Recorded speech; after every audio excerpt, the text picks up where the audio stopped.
Well, Kilauea has been erupting since Sunday afternoon at 3:15 p.m. The lava has been contained in the crater, so right now there's no danger as far as that's concerned. Joining us this morning to get the latest on the eruption is David Phillips. David is the deputy scientist in charge of the USGS Hawaii Volcano Observatory. Good morning, David. Appreciate you coming on. Good morning, Chevy. Thank you. How are you? So, Dr. Phillips, are you a volcanologist or a geologist? What's your exact? Oh, boy. Well, in a general sense, we're all earth scientists, and just by nature, as you go on and study more, you become more ingrained in different disciplines. I actually got a geology degree from University of Hawaii at Hilo, and my PhD is in geophysics from University of Hawaii at Manoa, and my specialty was actually more in geodesy, but in general, it's all earth science. Well, we have the right guy either way. So you have any updates between yesterday and today from the eruption? Yeah, for the most part, well, it's still early. Our crews are still mobilizing. We were just looking at the live video stream, which you folks have probably checked out, and we use that all the time for monitoring as well as all of our other cameras and other instruments monitoring the earthquakes and gases. We've not seen a dramatic change since yesterday or last night. The activity is continuing. As you said in the intro, it's still all contained within the summit region of Kilauea, within the Halemaumau area. So it's safe within the closed area, Hawaii Volcanoes National Park. We have seen, it looks like, we saw this throughout the day yesterday, there was a kind of a string of fissures from which the lava was erupting and starting within the Halemaumau lava lake and extending out onto this downdrop block, which is a collapse feature from 2018. The fountains and the lava flows that were on the downdrop block portion were kind of easing off throughout the day yesterday, and it looks like that continued overnight. And most of the activity, as far as we can tell right now, is more within that lava lake region, like the more recent eruptions. So, Dr. Phillips, I want to clear something up because in my line of work, we do watches and warnings all the time.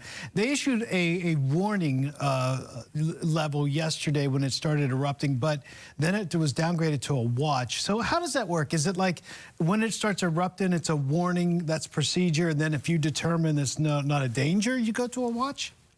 That's basically correct. Yep, you got it.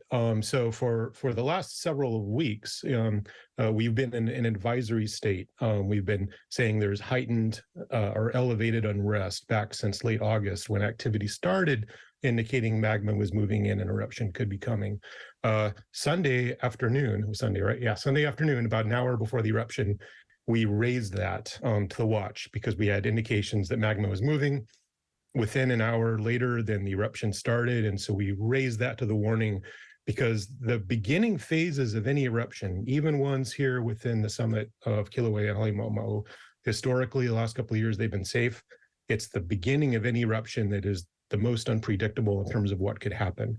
And so we issue the highest level. We watch it very carefully. We assess all the hazards, make sure that there's nothing unusual going on or posing any threats to people nearby, or if it's displaying any activity suggesting it might move out of the summit down towards the rift zone, especially the east rift zone, which of course is great concern to a lot of the community. So once we established there were no signs of increased hazards, then as you noted yesterday, we lowered the alert level to orange, which is still high. You know, we're still paying attention, but it's not presenting any immediate threat to life or property right now.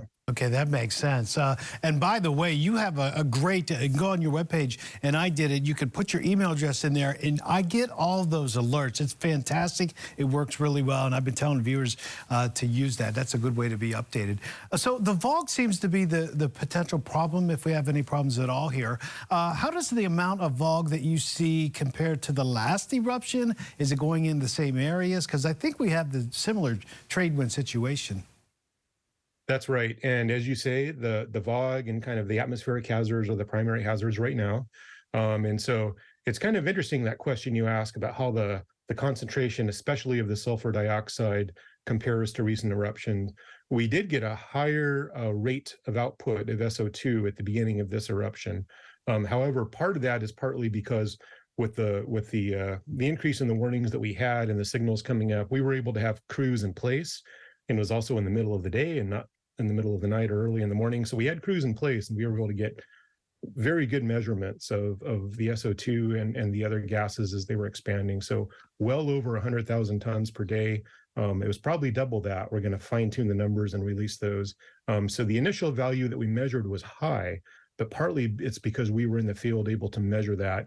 In general, what we're seeing with all of these recent eruptions over the last couple of years is that the first couple of hours and the first couple of days is when the output is the highest. And then as the eruption itself stabilizes, the concentration of gases and the rate of the SO2 coming out will tend to go down and stabilize. Where it goes and how bad it is depends on the winds. That's the thing about the gas. It makes it very hard to figure out where they're going to go.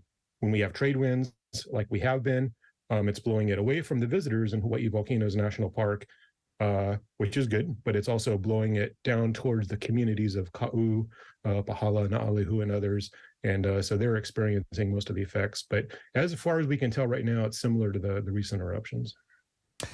Oh, Dr. Phillips, really good information. So I appreciate you coming on. We're going to see you in about a half an hour. And I want to ask you a few questions about the science behind it and all the things you were saying about you detected earthquakes coming out leading up to this.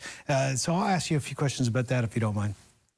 Sounds great. Look forward to it. All right. We'll see you soon, Dr. Phillips.